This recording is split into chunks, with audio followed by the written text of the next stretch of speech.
जी। अच्छा कासिम भाई, एक शिर्क के मामले में ना एक लोगों को कन्फ्यूजन है, वो ये कि शिर्क के बारे में है कि जब तक जो भी गुनाह इंसान करे ना, बाकी जो भी गुनाह अल्लाह ताला उनको माफ़ कर देगा, लेकिन एक वाहिद गुनाह जो है वो शिर्क है जिसको अल्लाह ताला माफ़ नहीं करेगा। तो लोगों के अंदर ये कन्फ्यूजन भी है कि जो पीछे वो करते हैं तो क्या आप वो तौबा करके कर छोड़ दें तो क्या अल्लाह उनको माफ़ कर देगा? जी बिल्कुल कर देगा, तौबा के दरवाज़े तो हर वक्त खुले हैं।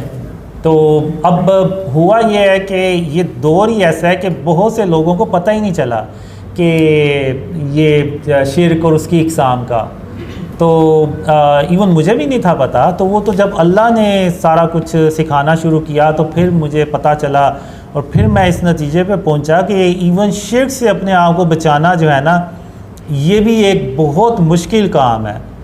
यानी आप ने ज़िंदगी भी गुजारनी है और ज़ाहिर सी बात है ज़िंदा रहना है, तो वो खाना पीना भी है। अक्सर खाने पीने की चीज़ों पे आप देख लें कि वो तस्वीरें बनी हुई हैं और वो हर रोज़ घर में आती हैं। तो अल्लाह ने फिर जब बताया मुझे, तो फिर मैंने भी कहा कि अब मैं भी मूवीज़ वगैरह देखता था, तो जब अल्लाह ने समझाया कि जो एक फ़िल्म है वो भी एक जहान है, तो उसका रब भी सिर्फ अल्लाह रब्बुल आलमीन ही हो सकता है और कोई नहीं हो सकता। तो अब अक्सर आप देखें इंडियन फिल्में तो मेरे से आलमोस्ट सारे ही वो होती हैं कि वो उनका स्टार्ट ही बातिल हुदा से होता है, और अंदर भी वो बातिल हुदा के वो दिखा रहे होते हैं सारा कुछ कि हीरो नाकाम हो रहा था तो बातिल हुदा ने उसकी मदद की और वो कामयाब हो गया। अब ये फ़िल्म एक मुसलमान ने देखी है, वो ज़ुबान से जितना मर्ज़ी कि मैंने देखा है, यकीन तो नहीं किया, लेकिन वो अगर अपने अगले किसी दोस्त को शेयर करता है कि यार उसकी ये स्टोरी थी, तुम भी देखना फ़िल्म, तो उसने यकीन किया है कि वो जो कुछ फ़िल्म में था वो सब था, हकीकत है, तभी तो वो अगले अपने दोस्त को रिकमेंड कर रहे कि तुम भी देखो। तो ये इस तरह से हम जो है ना वो जाने अनजाने में शिर्क कर रहे हैं। और बहुत से आप इंडियंस गाने देख लें, उनमें तो वो शिरकिया कलमात भी कहते हैं और वो मुसलमान सुनते हैं और गाते भी हैं। तो ये सारा जो शिर्क है ना, ये इस तरह से पेनिट्रेट हो चुका है कि वो लोगों को समझ ही नहीं, और जिसको समझ आ गई है तो वो तौबा करे और उन चीज़ों से अपने आप को आइंदा बचाए, तो अल्लाह बख्शने वाला है, मेहरबान है। मैंने एक ड्रीम में अल्लाह से पूछा था, तो बताना चाहिए, बताना चाहिए, वो आप लोग करेंगे, वो आगे नहीं करेंगे, वो फिर आपको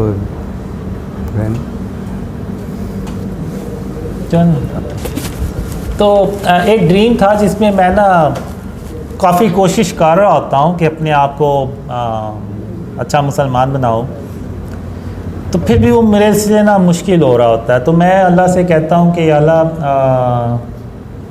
मैं ऐसा ही हूँ जैसा हूँ, अब तेरे सामने हूँ, तो तू मुझे कोई ऐसी बात बता कि जिसके करने से तू मुझे कभी अकेला ना छोड़े। तो फिर अल्लाह ने कहा कि कासिम तुम ये 3 काम करते रहो, तो मेरा तुमसे वादा है कि तुम जिस जहान में भी होगे, जहाँ कहीं भी होगे, मैं तुम्हें कभी अकेला नहीं छोड़ूंगा। पहला काम अल्लाह कहता है कि कासिम शिर्क और उसकी इक़साम से अपने आप को बचाते रहना, और कासिम इस गलत फहमी में कभी ना रहना कि मैं क़यामत के दिन शिर्क माफ़ कर दूंगा, और कासिम इस गलत फहमी में कभी ना रहना कि क्या मैं क़यामत के दिन शिर्क माफ़ कर दूंगा। शिर्क के अलावा मैं जिसके चाहूँगा गुनाह बख्श दूँगा। तो अपने आप को हर हाल में शिर्क और उसकी इक़साम से बचाना है। और दूसरा अल्लाह ने कहा कि सुबह शाम मेरी यानी अल्लाह रब्बुल आलमीन की तारीफ़ और उसकी तस्बीह करते रहना। और तीसरा काम अल्लाह ने बताया था कि हातिमुन नबिय्यीन मोहम्मद सल्लल्लाहु अलैहि वसल्लम पे दरूद और सलाम भेजते रहना। तुम ये 3 काम करते रहो तो मेरा तुमसे वादा है, तुम जिस जहान में भी होगे, जहाँ कहीं भी होगे, मैं तुम्हें कभी अकेला नहीं छोड़ूंगा। तो ये 3 काम अल्लाह ने ना एक ड्रीम में बताया। ये ड्रीम शेयर किया होगा? ये ऑलरेडी शेयर है। मेरे ख्याल वो हमजा के साथ पॉडकास्ट में।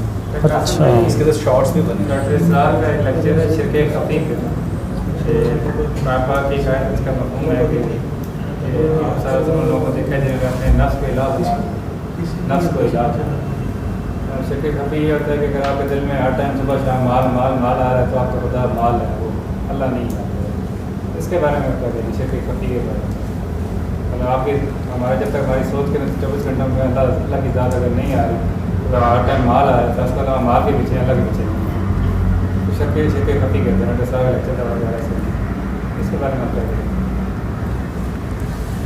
अब देखें कि शिर्क जो है ना वो ऐसे ही है जैसे एक काली स्याह रात में काले स्याह पहाड़ के ऊपर काले पत्थर के ऊपर चुंटी चल रही है और उसको अंधेरे में जितना पहचानना मुश्किल है उतना ही मुश्किल वो शिर्क को पहचानना है। तो हो सकता है कि ऐसे ही हो कि जिसके ज़हन में है ही सारा कुछ माल, तो ज़ाहिर सी बात है उसके दिल में दुनिया की मोहब्बत है, आखिरत का कुछ भी नहीं है। और अगर दुनिया की मोहब्बत है तो जाहिर सी बात है उसने अपने घरों में कुछ ऐसी चीज़ें भी रखी होंगी जो यानी डेकोरेशन और आर्ट के नाम पे स्टैचूज़ वगैरह, तो जाहिर सी बात है वो ऑटोमेटिकली वो शिर्क की तरफ तो वो चले गए। तो जी ऐसा पॉसिबल है जी। कुछ लोग आते हैं, एक दफ़ा देखा माई आई थी मेरे पास तस्वीर लेकर आई है खाना कबा से मस्त की उन्होंने दी, मैंने कहा आपके पास रख लें, मैं अल्लाह पे यकीन रखता हूँ, ऐसे ही मैं अल्लाह का बहुत करीब हूँ। इसके बारे में क्या है, कोई चीज़ मस्त हुई किसी से ऐसे हुआ, काफ़ी लोग ऐसे किसी पकड़ा देते हैं आपको, जरा कोई लोग कड़े पहन लेते हैं, कुछ लोग कैसे कमीज़ पहन लेते हैं। इस बारे में क्या है, ये भी शिर्क लोग किस्म में ही है, तावीज़ तो किस्म नहीं आता नहीं, तावीज़ वगैरह तो जाहिर सी बात है वो भी उसी चीज़ में ही आती है कैटेगरी। चीज़ मस्त की हुई है, मतलब तस्वीर है, अगर तरह का बगदा मस्त की हुई है या मस्त के बाद टच करके लिख रहे हैं वहाँ से कि आपके लिए इसका गिफ्ट है, उसके बारे में क्या कहेंगे? मेरे ख्याल से आप वाली बात बिल्कुल सही है कि अल्लाह पे भरोसा रखना चाहिए, इन चीज़ों पे नहीं। अल्लाह ही है जो किसी की मदद कर सकता है और अल्लाह हर जगह मौजूद है। इवन अगर आप देखें तो सूरह यूसुफ में अल्लाह ने आप सल्लल्लाहु अलैहि वसल्लम से ये भी कहा कि जब वो उसके यूसुफ अलैहिस्सलाम का जब वो ज़िक्र करते हैं कि यूसुफ अलैहिस्सलाम के भाई जब उनको कुएं में फेंक रहे थे तो आप उनके पास नहीं थे, तो अल्लाह ही उनके पास था और अल्लाह ने ही उनकी मदद की। तो अल्लाह ही है जो मदद करने वाला है, अल्लाह के सिवा कोई भी नहीं है। और मेरे ख्याल से हमें इन चीज़ों पे नहीं रखना चाहिए। बाज़ कहते हैं कि इमरान खान वो जो अंगूठी घुमाता है उसमें भी कोई चीज़ ऐसी वो इसलिए इस नियत से करता है। तो मेरे ख्याल से आपकी बात बिल्कुल सही, हमें अल्लाह पे तवक्कल रखना चाहिए। कार्टून्स जो हैं, कार्टून्स भी क्रिएट की जाती हैं, तो कार्टून्स भी क्या शिर्क में आएंगी?